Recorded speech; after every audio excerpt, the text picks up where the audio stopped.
Hi, I'm Tom Eschen, the host of this Power in Politics podcast, the conversation about the issues that are impacting New Yorkers the most with the people that are making those decisions and holding them accountable along the way, too. Today, we speak with Lukee Forbes, the formerly incarcerated individual in Albany, who also has turned advocate and activist. He spoke at a rally protesting the death of Robert Brooks at Marcy Correctional Facility in Albany outside the governor's mansion on Monday. We go through his reaction to the death of Robert Brooks and what he calls a culture of correctional officer abuse in New York State prisons. Make sure to subscribe to Power in Politics wherever you get your podcasts, and also you can watch the YouTube videos at CBS 6 Albany. Lukee, thank you so much for joining us today. No, thank you, Tom. It's always a pleasure to speak with you, sadly, under these terms. Yeah, you spoke at the rally today. What did you experience out there? What did you have to say, and what message did you want to get across? Again, as we're seeing across the state, individuals are coming out in support of not only Robert Brooks, but what this stands for. This is the first time in a very long time that these actions have actually been caught on camera by these officers. And earlier today, you witnessed a handful of formerly incarcerated individuals and elected officials and community leaders coming out and speaking on this alongside mothers of directly impacted people who have also either lost their lives in prisons or jails due to the hands of these lawful individuals who basically are tax-paid killers, right?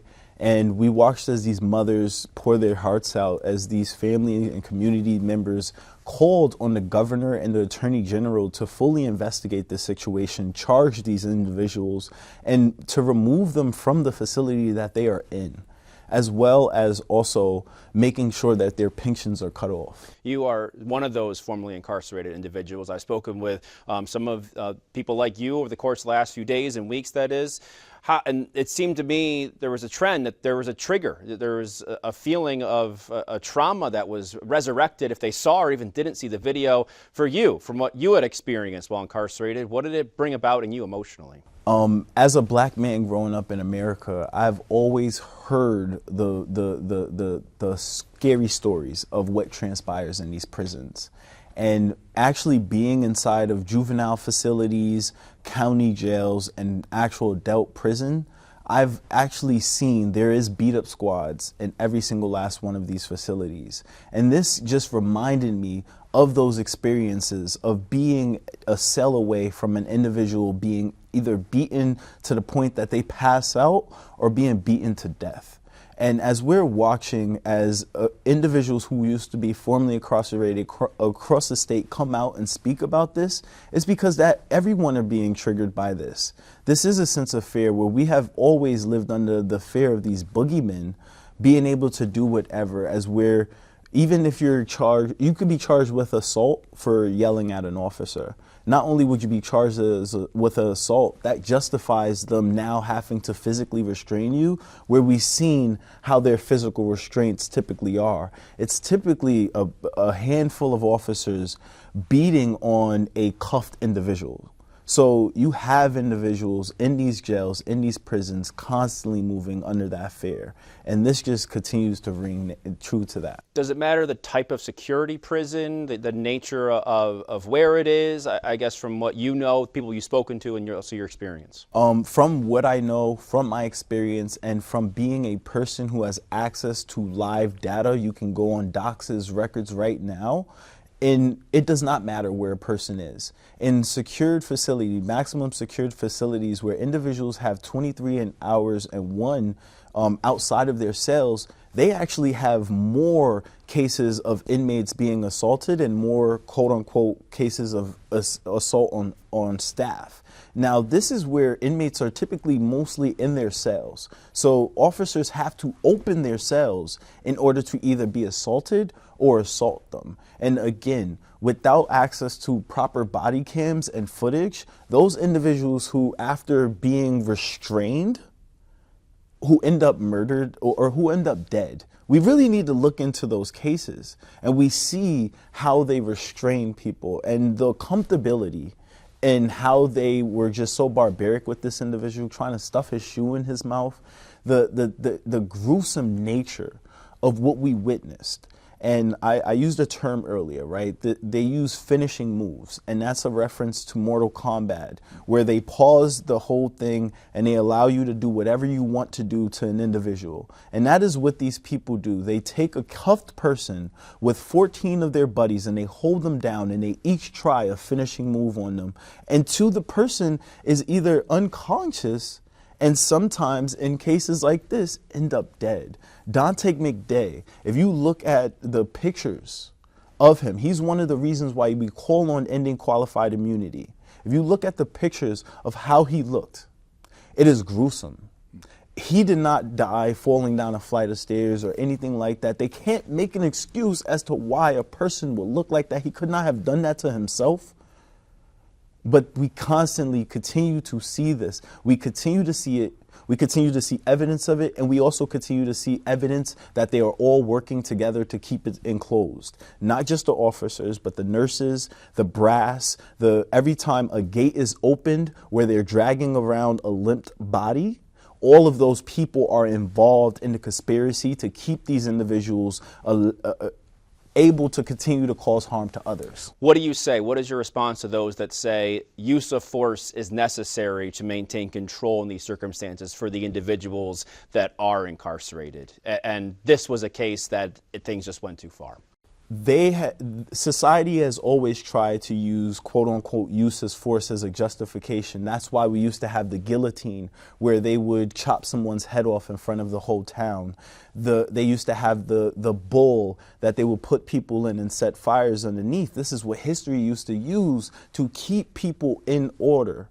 And we have come away from those barbaric natures. You cannot tell me that we are going to justify a barbaric nature as we, as humanity, are trying to move away from that. We cannot convict someone of murder to just put them in a facility with justifiable murderers and call that just.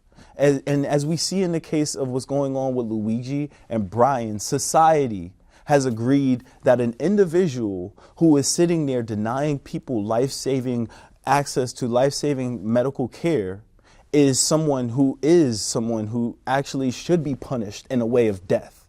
But the system does not justify that. The system is saying something completely different. And these same people who are trying to justify this murder are not trying to justify Luigi's actions. So we really have to look at the place at where we are in society. We are being questioned right now. People are looking at moral compasses.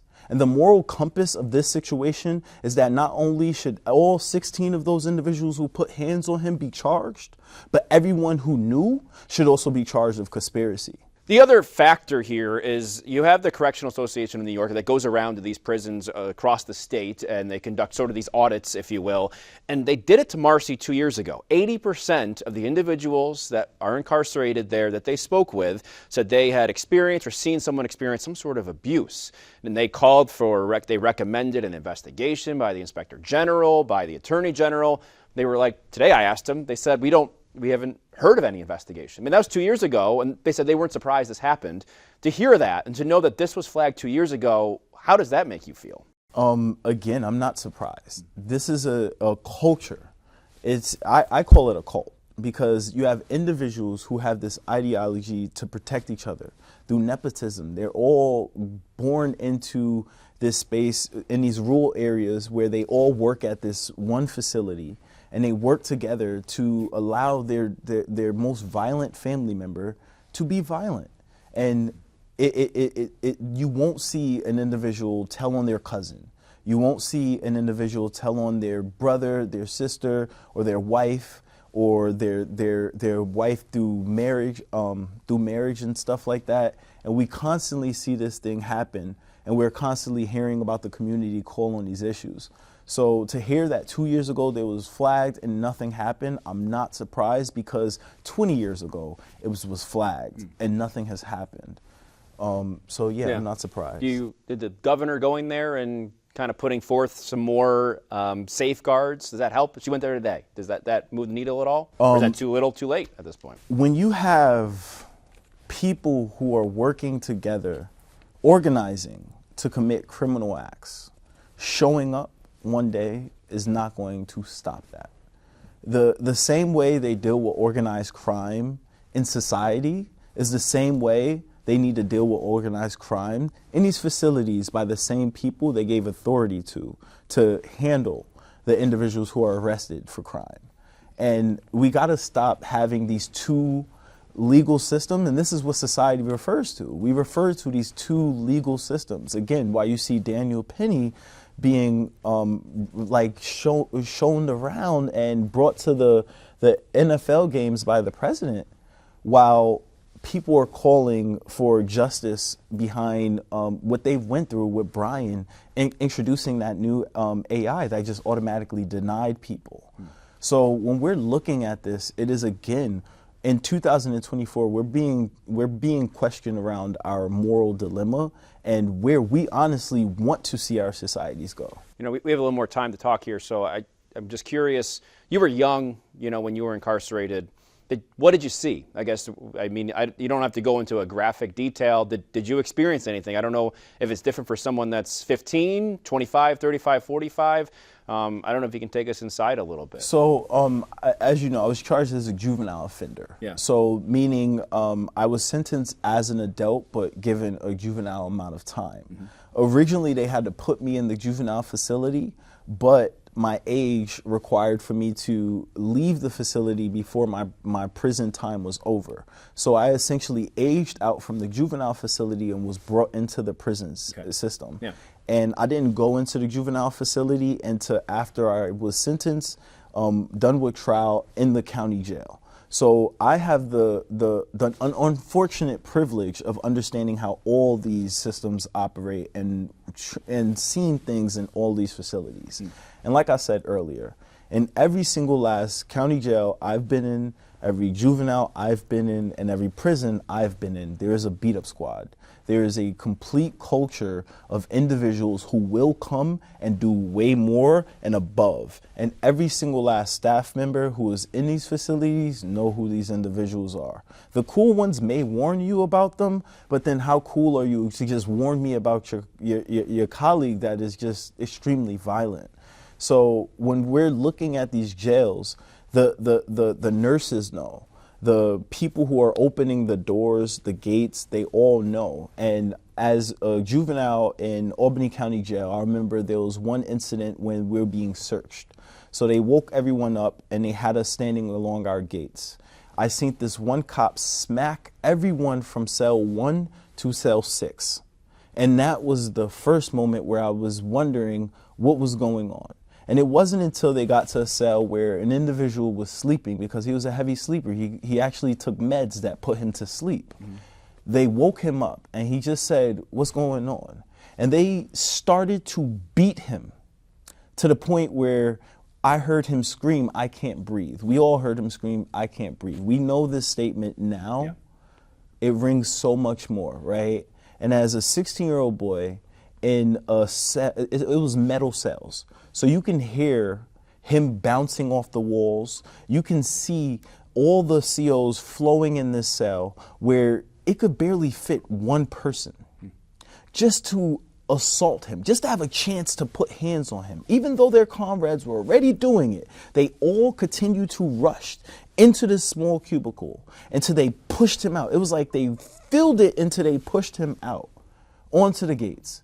Barely conscious, barely able to hold on, and forced him to hold his hands up just to punch him in his ribs, solely because he was asleep during a search. And unfortunately, as young people inside of this prison, at this time, we did not understand the trauma that we experienced. Mm-hmm. So as we went back into our cells, we started to also say, "I can't breathe," making light of it, trying to make a joke of literally just watching one of our peers get beaten halfway to death by the correctional officers who were there to make sure that we didn't harm each other or nothing, or we didn't try to do anything, right? It was a real tough situation, and I've seen situations where juveniles would get rub burns inside of the jails during a restraint because it was carpet and they could. And after the beat up, you still have your skin peeling off, and it may leave a permanent scar on your face for no reason. I've watched in the prison systems as inmates were just beaten for no reason. by these correctional officers, brought to the box and kept in there until they were healed up. And we continue to see this type of sickness happening again, where they're brought to a medical, they have to take an oath. Yeah. And to be brought to medical and ignored is the worst thing that could possibly happen to an individual. So I just hope that people do not lose the anger and they don't lose the hurt, that they allow that hurt and that anger to get them to come outside, to get them to call the governor, to get them to call the attorney general's office, to get these people who we pay our taxes to protect us. They're not just there to protect citizens who are outside. They're there to protect the citizens of New York. And just as those people inside those prisons are counted amongst the population of New York as money flows around, they deserve to be protected as well. And as every single last family member of an incarcerated person whose taxes are taken out of their check in order to pay these tax-paid murderers, they deserve justice. And our system cannot continue to ignore poor people as if we do not matter in this society. Jordan Neely, he deserved justice. What happened in his case was not justice. What happened to Robert Brooks was not justice. What happened to Dante McDay and what is continuing to happen to his mother because of qualified immunity, which we need to end, is not justice. We will not receive justice, and justice too late is justice not received, right? Like we're not receiving the justice that we deserve in this state. You mentioned, calling the governor, calling fit lawmakers, rallying across the state that are going to continue into the new year. You are also someone, I've seen you at the Capitol, you believe in, advocating, lobbying for legislation. There's a bill by Senator Salazar that has gone through the Senate, hasn't made it through the Assembly, that would allow the Inspector General to have more oversight. I guess, where do you start? Session starts here next week, 2 weeks, or whatever it's going to be. Where do you start to try and, because that's, I think, we both agree that change can come from that. It can come from what happens at the Capitol. We look at the change of culture here. Where does that start for you? I definitely think the Senator Salazar bill is really important because we need to remove docs oversight over docs. Like, they shouldn't be able to investigate themselves. We've seen what Article 50A is stopping police from being able to really investigate themselves. But again, it needs to be more than that, right? So ending qualified immunity has to be something, if we really want to take it into, like, if we really want to take addressing this issue seriously, passing the ending qualified immunity bill is necessary. We need to end qualified immunity right now if we even want to think that we're taking a step to addressing this situation, because not at any point should a person be qualified for immunity to commit acts like that. None of them should be justified to commit those acts. And we see how our civil courts are able to really deter these types of actions when people are really held liable in the civil courts as well as in criminal court. We need to make sure that these people are able to be held liable for the actions that they committed and stop putting all the weight on the taxpayers, because we constantly just continue to put all the weight on the taxpayers. The people who are getting harmed are the relatives of the taxpayers, and when these cases do actually pay out, all of that comes from the taxpayers. So again, we need to end qualified immunity, and we need to end it right now. Before we go, there is something else outside the walls of a correctional facility I wanted to ask you when it came to policing. It was at the press. I've been wanting to ask you since we talked that day briefly. There was on Lark Street. It was after the shooting inside Cafe Hollywood. The city closed it down, and one of the business owners. It was not a sanctioned press conference by a downtown bid or anything. He said, "I'm going to call, and have a press conference to address this." And you weren't supposed to be there. I mean, technically you weren't. I don't know if you were. I wouldn't say invited, but it wasn't like you were on the list. We were doing a live shot outside of that press conference and talking more about, not necessarily about the press conference, but more about what had happened, what have you. And I turn around, I see you speaking with the individual that was putting it on quite emphatically. Yeah. And then to his credit, he got up there and let you speak. Yeah. I guess, why did you find it necessary and important to show up at something like that, something on Lark Street, a community that, as we knew over that stretch, was really, there's a lot of crime, there was a lot of concerns from business owners, residents of the like. Why did you feel it was necessary to have your voice heard in that venue at that time? Again, a lot of what he was calling on originally was just police. It was just putting 2 cops on each corner. Yeah, he wanted armored vehicles on both ends of Lark Street, yes. Which does not help anything. It does not stop crime. If anything, it actually may even bring more crime, right? And we watch as the safest communities are not the ones with the most police, it's the ones with the most resources. And we continue to see as people are only calling on law and order and not actually trying to address the actual root causes of the issues that we see in our community. And we're plagued with housing instability. We're plagued with people with substance abuse issues. We're substance abuse dependencies. We're plagued with people who are lack of opportunity. We're plagued with people in poverty. And the answer to that is to not arrest them. It is to not add more police. The answer to that is to add more resources that address those root causes. What does that mean? So, is that money to certain organizations, that money to people, businesses, shelters? What can you define that for? So that is money towards the organizations that are actually out there addressing homelessness, that are actually out there providing resources for people with mental health issues. It is providing those with more resources, as well as creating new things. And shelter is not what we need. We don't need people to, again, be sheltered. We actually need people in permanent housing. And we need people to go from transitional to permanent housing to make sure that they can one day become a homeowner. Because we really won't see a lot change within our communities until people start having more equity in our communities and really being able to own it. But the ways that we address that is to not continue to do the things that we're doing right now. It is literally to do the things that we know that evidence-based practice proves to work, right? We know that when we provide people with mental health resources and we provide youth with opportunities, they're able to thrive. Arbor Hill is labeled a 1% chance of opportunities out of a score of 100. In Buckingham, it's labeled an 89% chance of opportunity. That is an 88% chance different in 2 miles. That is a disgusting thing. And we definitely see how it really shapes the way that these kids grow up. When a kid is growing up in Arbor Hill with less opportunity, and more police being drawn to their areas, we're going to see more individuals who are younger being charged with unnecessary crimes. When we can give them the same resources that the kids in Buckingham receive and make sure that they're supported when they actually need these resources more, because again, systematically and historically, we know that people of color, people in the inner cities and our urban communities are historically oppressed.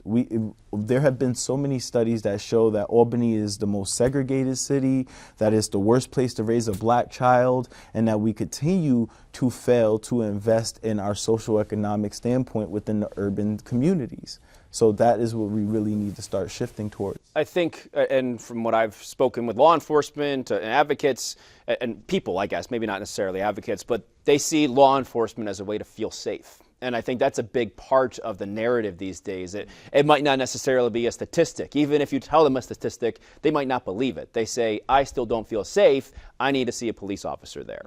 So I guess in this scenario in which you say, no, let's put resources in, how do you also find safety and that perception to ring true and for people to actually feel safe despite not investing in law enforcement? So a lot of people, they never really experience having the police called on them. So that's why they feel like they're safe, because they're always the ones calling 911 versus the ones having to deal with 911, maybe during a traffic stop. But if you've ever dealt with a traffic stop, you can probably sense how intense it could be, but just think of how intense it really can be. Yeah.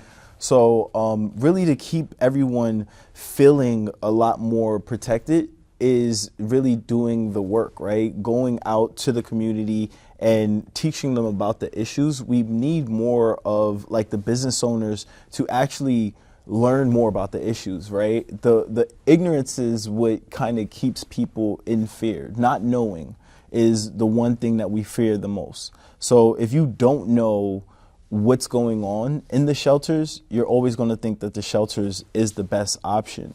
If you don't know what resources people are receiving, you're going to think that they're receiving all that they need and that they're just at your door for no reason.